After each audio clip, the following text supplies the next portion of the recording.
The Arizona Territory in the autumn of 1882 was a place balanced between two ages, the age of the open gun and the age of the telegraph wire, and nobody could quite say which one would win. The railroads had come, the Southern Pacific laying iron across the Sonoran like a scar that refused to heal. And with the rails came lawyers and land agents and a certain class of man who wore a suit instead of a duster and was twice as dangerous for it. But out past the rail depots, past the surveyor's stakes and the new county courthouses, the old rules still held. Distance was still a shield. Anonymity was still a weapon. And the law, such as it was, moved slower than a man on a fast horse. It was into this particular gap, between what was written and what actually happened, that Marisol Vega had made her living for the past 4 years. She was 32 years old, born in Sonora to a Mexican father who ran cattle, and an Apache mother who had come north following the migrations of her family before the wars made migration a death sentence.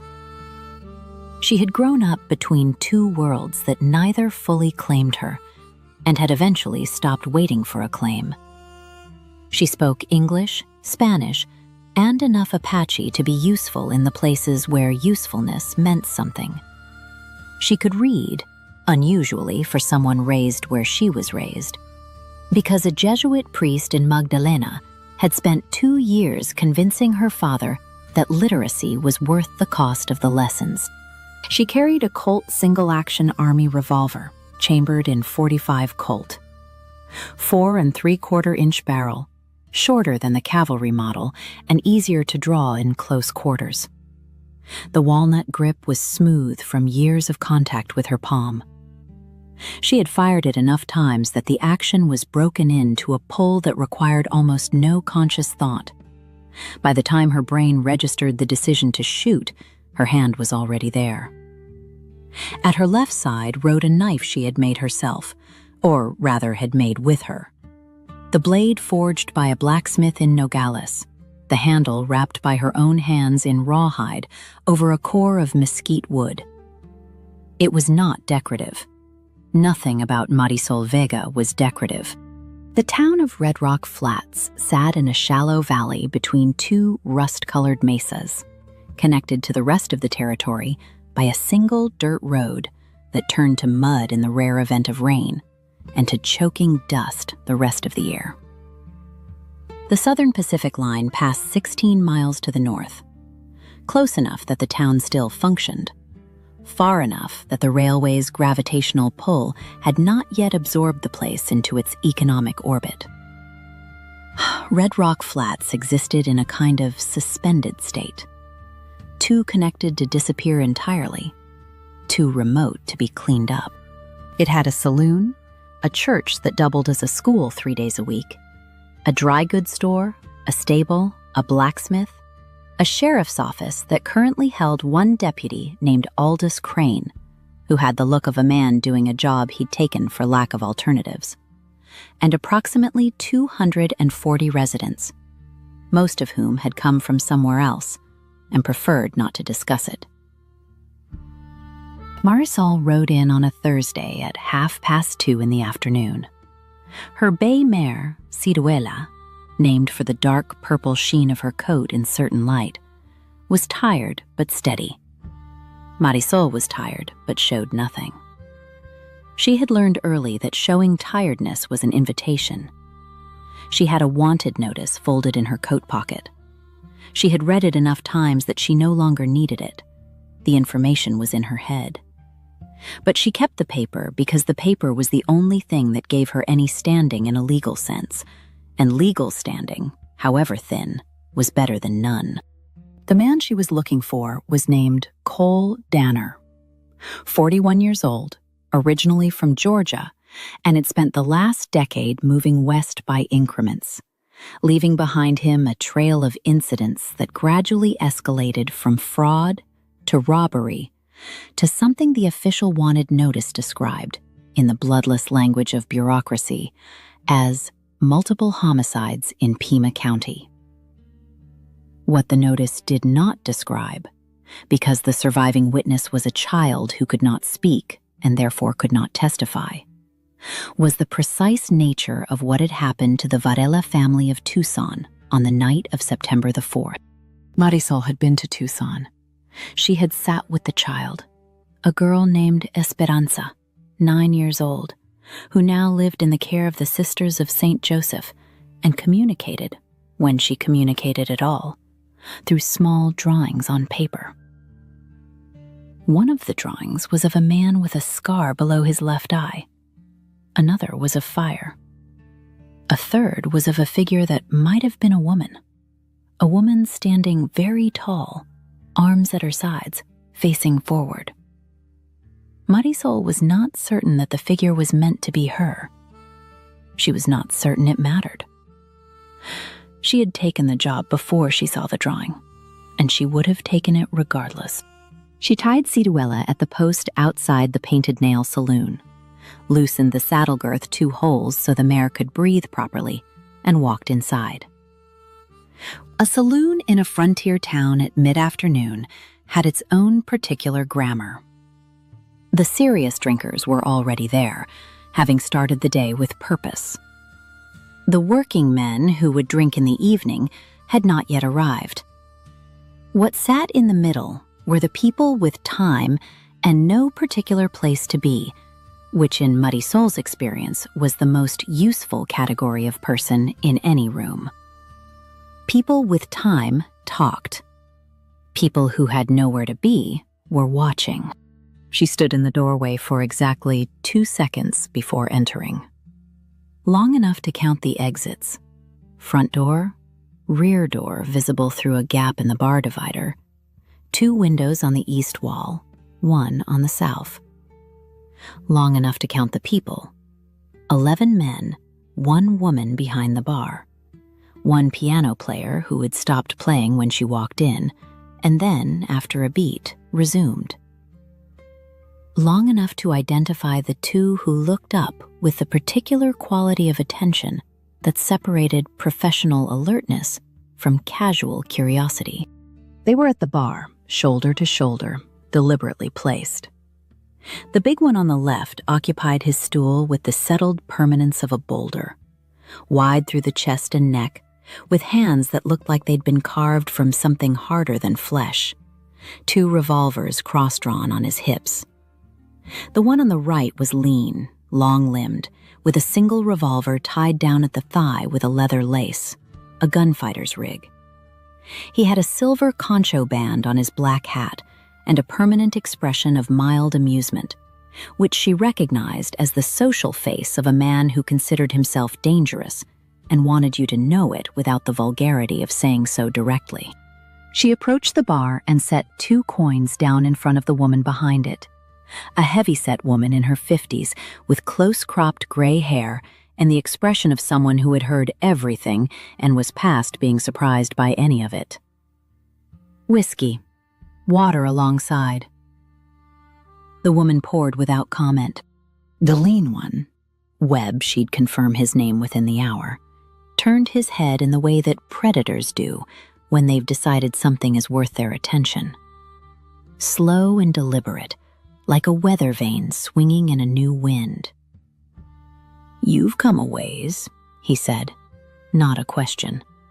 She didn't answer. "Passing through?" She drank the whiskey, held the glass, set it down. "Working," she said. A silence. The big one, Hitch, shifted on his stool. Not much, but she felt it at the edge of her vision, the way you feel a change in air pressure before a weather front arrives. "What kind of work," Webb said, "brings a woman riding alone into Red Rock Flats?" She turned then, not out of necessity but out of choice, because there was a moment in every situation like this where the other party needed to understand that you were not afraid of them and could not be managed by implication. She turned and looked at Webb directly. long enough to make it a statement, short enough not to be a challenge, and then looked past him at the back of the room. "Recovery work," she said. "The kind where someone's in the wrong place, and I return them to the right one." She picked up her water glass, drank it to the bottom, put 2 more coins on the bar for the barkeep's trouble, and walked to the table in the far southwest corner, walls on 2 sides, a clear sightline to the front door, a partial view of the rear, and enough shadow to make her face difficult to read from across the room. She sat with her back to the corner, her right hand loose at her side, and waited. Patience was a skill she'd developed deliberately, the way you develop any skill, through repetition and the recognition that impatience had a cost you paid with your life. The frontier did not reward the hasty. It rewarded the person who could sit still in a room full of tension and let the other people in the room make their decisions first. Behind the bar, the gray-haired woman caught Marisol's eye for a fraction of a second, just long enough to communicate something. What exactly, Marisol couldn't say. It might have been warning. It might have been simple acknowledgement. Either way, she noted it and filed it as potentially useful. Marisol settled deeper into her chair and watched the door. He came in at 20 minutes past 4. Cole Danner did not walk into a room the way violent men usually walked into rooms. Violent men tended toward one of 2 modes: loud and expansive, filling space as a declaration of ownership, or coiled and controlled, every movement a contained threat. Danner was neither. He walked in the way a successful merchant might walk into his own establishment at the end of a profitable quarter. Easy, proprietary, mildly satisfied. He owned the room without announcing it. That was, she had learned over the years, the most dangerous kind of confidence, because it was not performance. It was belief. He was 41, which she knew from the warrant, but he looked perhaps 35. Well-built, not massive, with wide shoulders and the kind of physical confidence that came from decades of using a body without it failing him. He had a carefully trimmed beard, light brown going gray at the jaw, and eyes that she would later describe in a report as pale green, wide-set, consistently observational. The clinical way of saying that Cole Danner looked at everything the way a collector looks at objects, assessing value and utility. He took a table near the center of the room, not against the wall, not a defensive position. Center, deliberate. A man who did not feel the need to protect his back because he felt unthreatened. That itself was information. Webb and Hitch joined him within 30 seconds. The 2 younger men completed the group. 5 people. A unit that had been operating together long enough to move without discussion, everyone knowing where to sit and which direction to face without being told. That kind of cohesion took time. It took time, and it took a leader capable of enforcing enough discipline that people deferred to the established pattern, even when he wasn't directing them. She revised her threat assessment upward. A disorganized group was dangerous, the way a dog is dangerous, unpredictably, without system. An organized group was dangerous the way a trap is dangerous. You had to find the mechanism before you stepped into it. For 45 minutes, she watched him eat and talk, and occasionally scan the room with that collector's gaze. 3 times that gaze passed over her table. The first 2 times it moved on without pause. The 3rd time it lingered, half a second, long enough for him to register that she had been still and watching for the entire period he'd been in the room. He said something to Webb. Webb turned his head, found her, turned back. She had been made. That was fine. Being seen was not the same as being known, and being known was not the same as being understood. She could work with any of those conditions. The one she couldn't work with was surprise, and she had taken surprise off the table the moment she walked in. He sent Webb first. The chess move of a man who thought in levels. First the emissary, then the adjustment, then the principal.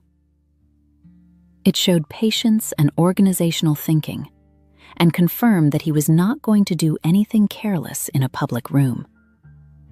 Webb came to her table at approximately 5:30. He pulled a chair out without asking, the absence of the request being itself the first move, and sat down across from her, hat pushed back, left arm draped on the table in a pose of elaborate ease. "My employer," he said, "is curious about your business in Red Rock Flats."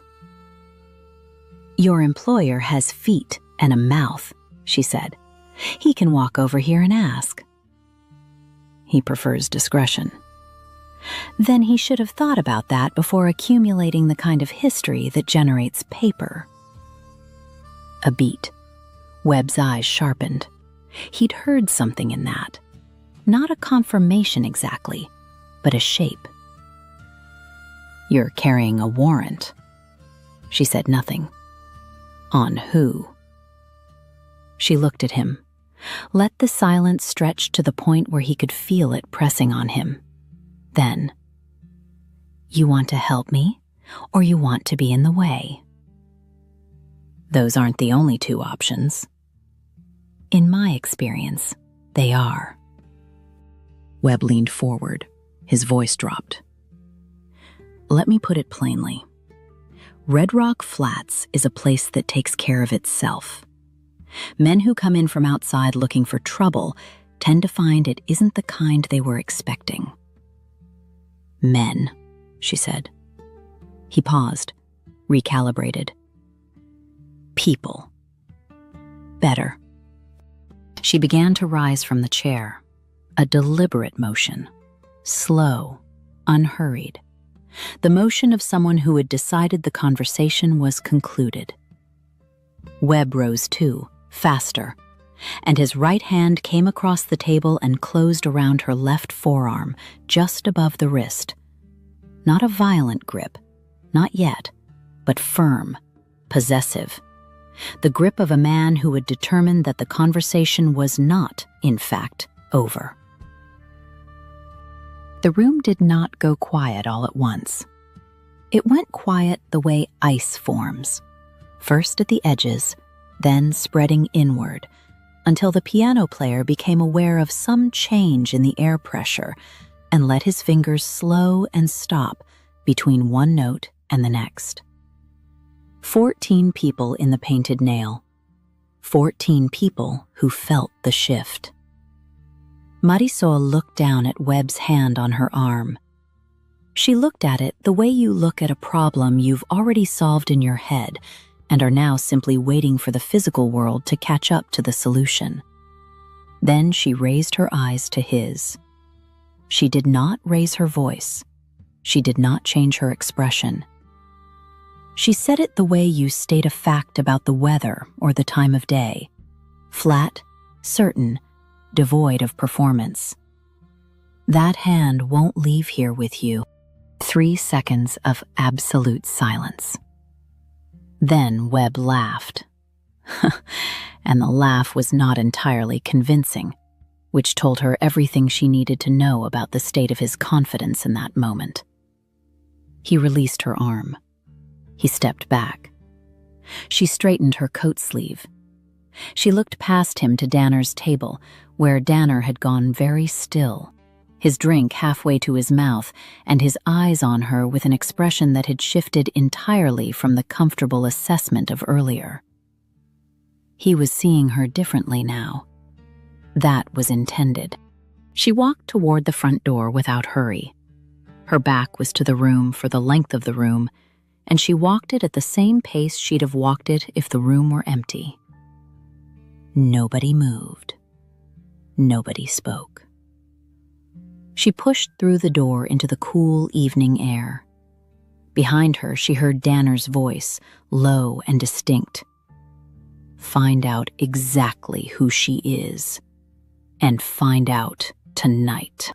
She walked to the stable, checked on Ciruela, fed her a double handful of oats, and stood in the dark of the stall for 10 minutes reviewing everything she had seen and heard and decided upon, adjusting the plan for the new information, testing the adjustment for weaknesses. Then she moved out into the night. She had mapped the town on her way in, as she always did. A mental survey conducted from the saddle, casual in appearance, but systematic in execution. Every alley, every gap between buildings, every roofline that offered elevation. The feed store on the east end of the main street, windows boarded on the street side, a loading door at the rear that faced the service alley, light visible at the seams of the boards when she'd ridden past at an angle. Occupied then, and recently. She went south through the back alley, away from the saloon. The night had come down fully, a moonless darkness reinforced by cloud cover that smothered what little starlight the thin atmosphere usually permitted. She moved slowly. She had time. Haste in unfamiliar terrain at night was a way to make the kind of noise that ended plans. She had gone perhaps 40 yards when Hitch stepped out of the gap between the cooperage and a woodpile. He was big in the dark, bigger than he'd seemed in the saloon, where the walls provided scale. Out here there were no walls, and he moved with more quietness than a man of his size had any right to. He had been waiting. He had positioned himself at the natural choke point between her and her destination. He didn't announce himself. He simply closed the distance and got a hand on her shoulder, spinning her back and driving her into the wall of the cooperage. Controlled force, not wild. And then his hands went to her collar and he was close. Very close. "Boss wants a word," he said. "Let's not make it complicated." Her left hand had gone to her knife on instinct.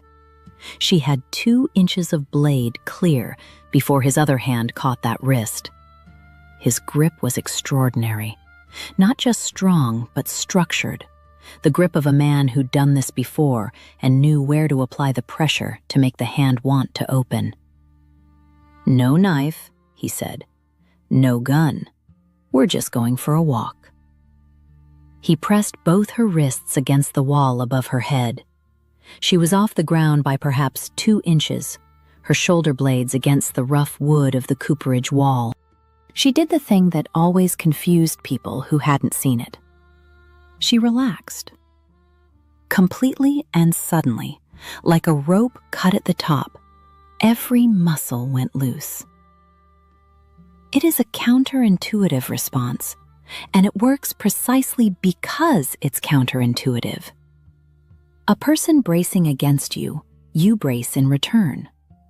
A person going suddenly limp, the body's first response is to adjust the hold, to compensate for the changed resistance. And in that adjustment, there is always a fraction of a second where the grip loosens and the weight distribution shifts. Hitch compensated. His grip on her right wrist tightened. His grip on her left shifted. That was the fraction she needed. She brought her knee up hard and directly, connecting with enough force that he folded at the middle. She twisted her left wrist free as his weight shifted and drove the heel of her palm upward into the bridge of his nose, not with the intent to break it, though it might break, but with the intent to flood his eyes with involuntary tears that would blur his vision for 30 seconds, regardless of his willingness. He released her right wrist. She stepped back 2 paces, knife fully out, blade held low and functional, edge forward. Hitch stood bent at the waist with one hand on his knee and the other pressing his nose. His eyes were running. He was not reaching for either of his revolvers. Whatever directive Danner had given him, it had been, "Bring her in," rather than shoot her. "Tell your employer," she said, "that I'll speak with him at a time and location of my choosing. Not a room he controls, not a time he sets. If that's not acceptable, he's welcome to come find me in the open and have the conversation honestly." She paused. "And tell him I said he has a good man in you. Most men your size don't move that quiet." She sheathed the knife and disappeared into the dark between buildings before Hitch had fully straightened up. He did not follow. She had given him the correct out, a message to deliver. And men like Hitch generally preferred a task to a fight when the fight had already demonstrated its costs. She had perhaps 2 hours before Hitch reported back, and Danner adjusted his defensive posture. 2 hours was enough if she moved now. She moved. The loading door at the rear of the feed store was a double-hinged affair made of 2 horizontal planks that closed outward over a lower threshold. The latch was an iron bar dropped into a bracket, secure against someone pushing from the outside, but not against someone lifting the bar through the gap where the 2 doors met at their center seam. There was no padlock. She lifted the bar slowly, taking nearly a full minute. The bar came free. She eased the left door outward 6 inches, held it, listened. Then 12 inches. Then far enough to enter sideways without the hinges speaking. The 2 young men were at a crate table in the center of the ground floor, playing cards with the particular attitude of people who had been doing it long enough that the game was no longer about the game, but about having something to do with their hands. One of them had his back mostly to the door. Neither was watching the rear entrance. She stepped through and said, in a voice that carried no more volume than necessary, "Cards down. Hands where I can see them. On the floor." The one with his back to her started to turn, and his right hand went to his holster, the reflexive response of a man trained to meet threat with weapon. She was already across half the room, and the barrel of her Colt came down across his temple with enough force to knock him off his stool sideways. Not dead. She had calibrated the force and the angle carefully, but thoroughly out of the immediate conversation. His companion had his hands up before the first man hit the floor. "Your weapon. 2 fingers. Handle first. On the crate." He complied. She unloaded it and tossed it into the dark rear corner. She cut a length of rope from a coil on the wall and secured his wrists, tight enough to hold, not tight enough to damage circulation. "Cole Danner," she said. "Where?" He told her. She gave him credit for not requiring further persuasion. There was a door in the far wall leading to a rear section and a staircase. She moved toward it and stopped 2 feet from the frame. The gap beneath the door showed no light, but the air on this side of the door was different. A barely perceptible change in the quality of stillness on the other side. Not vacant stillness, occupied stillness. The difference between an empty room and a room containing a person who is not moving. Webb. She understood the setup in the time it took to exhale. He was on the other side of the door with his weapon drawn, waiting for it to open. The door opened inward on this side, which meant whoever opened it would be directly in front of the gap for the first full second of movement. She moved to the hinge side of the frame, not the latch side, reached across with her left hand, took the latch, and pulled it open fast and flat against the wall. The shot came through the space where she had been. The muzzle flash painted the room orange for an instant, and the sound in the enclosed space was enormous, a physical pressure in her ears that narrowed the world to a ringing tunnel. She returned fire twice, low and to the right of the flash, aiming for leg mass rather than center of body, because she needed Webb alive and capable of answering questions. Webb made a sound. She went through the door. He was down, right thigh, one round, not arterial. The blood was dark and steady rather than bright and pulsing, which meant the femoral was intact. He had dropped his pistol and was pressing both hands to the wound with the focused look of a man who has shifted entirely from offense to the more immediate project of keeping himself alive. "Pressure," she told him. "Keep it steady. Don't move the leg." She picked up his pistol, unloaded it, left it on the floor beside him, close enough to reach if something else came through the door. She looked at him for one moment with something that was neither pity nor coldness, but something between. Acknowledgement. He had made a choice, and it had cost him, and she recognized the cost without taking pleasure in it. Then she went for the stairs. The stairs were wooden and old and had opinions about being walked on. She went up the left side of each tread, closest to the wall, where the joist support ran and the wood was least likely to flex and speak.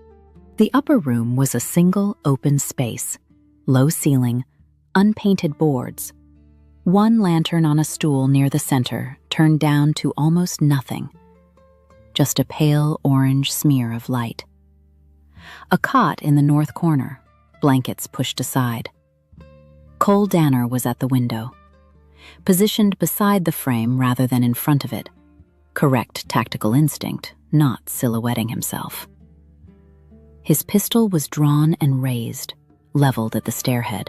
She came through in a roll, low, fast, off line of center, and came up behind the cot. Her weapon was up. She had him in her sight line, and he had her in his, and they were 10 feet apart in a room that was mostly darkness. 3 seconds of that. Long enough to hear her own heartbeat and the distant sounds of the town going on about its business, while this small, frozen moment existed outside of time. "You've surprised me," Danner said. His voice was even. "I want you to know that doesn't happen often." "It happens more often than you know," she said. "You just don't meet the people who surprise you more than once, typically." A short silence. "What's your name?" "Doesn't matter." "It matters to me." "Then you'll read it on the paperwork." His jaw tightened fractionally. "You're carrying paper on me." Pima County, 3 counts of homicide, 2 robbery, and one thing the poster doesn't name because the only witness who survived is 9 years old and can't speak anymore. She watched him carefully as she said it, looking specifically for the response to that last part, looking for denial, for the performance of denial, for the particular blankness of a man who has decided that certain things happen to other people and have nothing to do with him. What she saw instead was something she hadn't entirely expected. His face didn't go blank. It went very still in a different way. The stillness of something painful being held in place by conscious force rather than by absence of feeling. "The Varela family," he said, flat, not a question. "Esperanza Varela," she said, 9 years old. Sits in a church in Tucson and draws pictures because she can't find words anymore. One of the pictures is of a man with a scar below his left eye. Banner said nothing. His pistol didn't move. "I've looked at that drawing more times than I can count. She drew it in about 30 seconds, a child. 30 seconds to put on paper the thing she needed to get out of macro level yourself and couldn't say." Silence. "Put it down," she said, quietly. Not a command so much as a conclusion. Cole Danner lowered his pistol. "Not onto the floor. Not surrender. Not completely. He brought it down to his side, barrel angled at the floor, which was not the same as disarmed, but was a reduction that she accepted as the first step in a process. She crossed the room without lowering her own weapon. She reached out her left hand, and he gave her his pistol without resistance. The giving of it, the moment his fingers released the grip, lasted about half a second, and in that half second, something went through his face that she couldn't name precisely. Exhaustion, maybe, or something that didn't have a clean word. She had the restraints on his wrists with the mechanical efficiency of someone who had done it before. She checked the fit, secure but not so tight as to damage, and stepped back. "Sit down," she said. He sat on the edge of the cot. She took the stool near the lantern and sat across from him, her Colt on her knee. And outside the building, she could hear Red Rock Flats going on in the dark. A horse somewhere, a voice raised in something that might have been argument or might have been laughter at this distance. And inside the room, the lantern made its small orange light, and Cole Danner sat with his wrists in iron and his head slightly forward and his breathing slow. She would sit here until morning. Then she would ride south. Outside, somewhere beyond the town's edge, a coyote called twice into the dark and received no answer.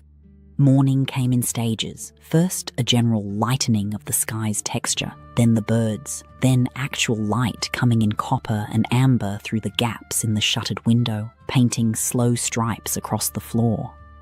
Mary Saul had not slept. She rarely slept on these nights. She had sat in the chair with her weapon on her knee and let her mind do what it did when she gave it quiet and time, organize, review, adjust. The ambush by Hitch in the alley. She had underweighted him as a tactical actor, assuming his size made him slower and more obvious than he actually was. She would not make that classification error again, filed, corrected. At first light, she woke Danner with a hand on his shoulder, a neutral touch, functional, and he came awake quickly and fully, the way soldiers and men who had spent time in dangerous places woke up. "Time to go," she said. She walked him down the stairs, past the ground floor where the second young man was still sitting with his wrists bound, awake now and watching them pass with the look of someone who had made peace with a situation he couldn't change. The first was still on the floor, but his breathing had normalized hours ago. He'd wake up with a significant headache and a concussion she wouldn't have caused if he'd made a different choice in the first second. She took Danner to the stable, saddled his horse with him standing cuffed beside her, keeping him in her left peripheral the entire time, then mounted Chiruela and took his reins and the lead rope she'd attached to his saddle horn. She led him out into the main street of Red Rock Flats at the hour when the town was beginning to open its eyes, but hadn't yet fully committed to the day. A woman sweeping her doorstep stopped and watched. The barkeep, opening the shutters of the Painted Nail, stood in the doorway and said nothing. Deputy Aldous Crane was on the steps of his office with a tin cup of coffee and the specific expression of a man who had heard the shot from the previous night and spent the intervening hours deciding how much official involvement was appropriate. She pulled up beside him and handed down the documents, the original warrant copy, her written account of the apprehension with times and details, and a separate sheet listing Webb's condition and location, the condition of the two younger men, and a request that the deputy's office arrange medical attention for the leg wound before anything else. "Webb needs a doctor," she said. "East feed store, ground floor rear, leg wound, not life-threatening if it gets attention today." Crane looked at the papers, looked at Danner on the horse, looked at her. "You do this by yourself?" he asked. "I had help," she said. He waited for more. She had given him everything he needed in the documentation. She touched her heel to Chiruela's flank and pointed them south. The town fell behind her, as towns did. Not all at once, but gradually, its sounds fading in a specific order. Voices first, then the general industry noise of a settlement in the morning, then the roosters, then silence, except for hooves and wind and the creak of leather and the breathing of horses. The mesas on either side turned from shadow blue to their true rust and orange as the sun came up behind them and lit the desert gold. A hawk circled high on a thermal to the east, indifferent and perfect. Danner rode beside her, not behind, but beside, because she had made that decision deliberately.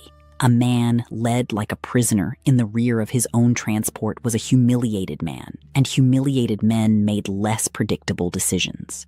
A man riding beside, treated as a person in a difficult situation rather than an object in transit, was a man who might stay calm for the 2 days they had to travel. She did not do it for his sake. She did it for operational reasons.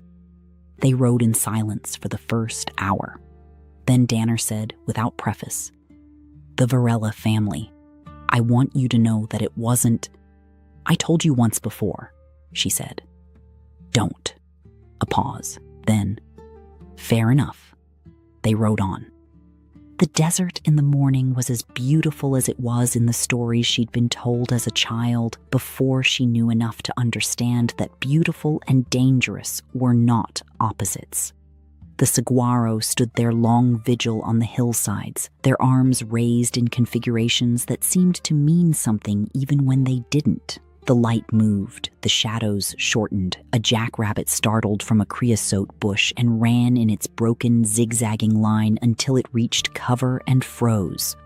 Somewhere in Tucson, she thought, a 9-year-old girl was either sleeping or waking and would do the things 9-year-old girls did in the morning, eat or try to eat and sit in the church light and perhaps draw, and would not yet know that anything had changed. Maybe nothing would change. Marisol had been doing this long enough to know that the law's machinery ground slowly and unevenly, and sometimes not at all, and that what she had done last night was a beginning in the best case and a formality in the worst. She had delivered Cole Danner to the beginning of whatever process awaited him, and what the process did with him was beyond her. She had done what was in her power to do. She had always believed that was the right way to think about it.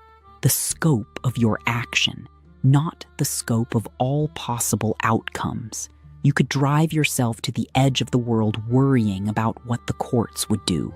You could, and some people did. Marisol had decided 4 years ago that she would not. Not because she didn't care. She cared about it the way you care about the weather, the way you care about the permanent, unreachable things, but because caring about what she couldn't control would eat the part of her that needed to be intact for the part she could. That was not resignation. It was something harder than resignation. She rode on through the morning, through the desert. She knew the way you know the inside of a building you've lived in for years. Not perfectly, not without the occasional surprise, but intimately, with an understanding of its rhythms and its risks and its specific kind of beauty that was not comfortable or kind, but was entirely, unconditionally real. Behind her, Red Rock Flats went on about its business. Webb would get his doctor. The grey-haired woman behind the bar would open the painted nail at noon and pour for whoever came through the door and say nothing about the previous night to anyone who didn't need to know. And somewhere in the blue distance ahead, 2 days' ride through the Sonoran, Tucson waited, with its courthouse and its church, and one person who would care very much what happened to Cole Danner. Marisol didn't look back. She never did. The desert behind her was the same desert as the desert ahead, and she had work to do, and the morning was young. Marisol Vega never asked for permission. Not because she was reckless, she was the opposite of reckless, but because she had long since worked out that permission in the world she lived in was not extended to people like her except in rare moments and for limited purposes, and waiting for it would mean waiting forever. She did the work that was in front of her with the tools she had in an imperfect world that would not remember her name. For a child who might never recover enough to say thank you. That is not a small thing. In a history we usually tell,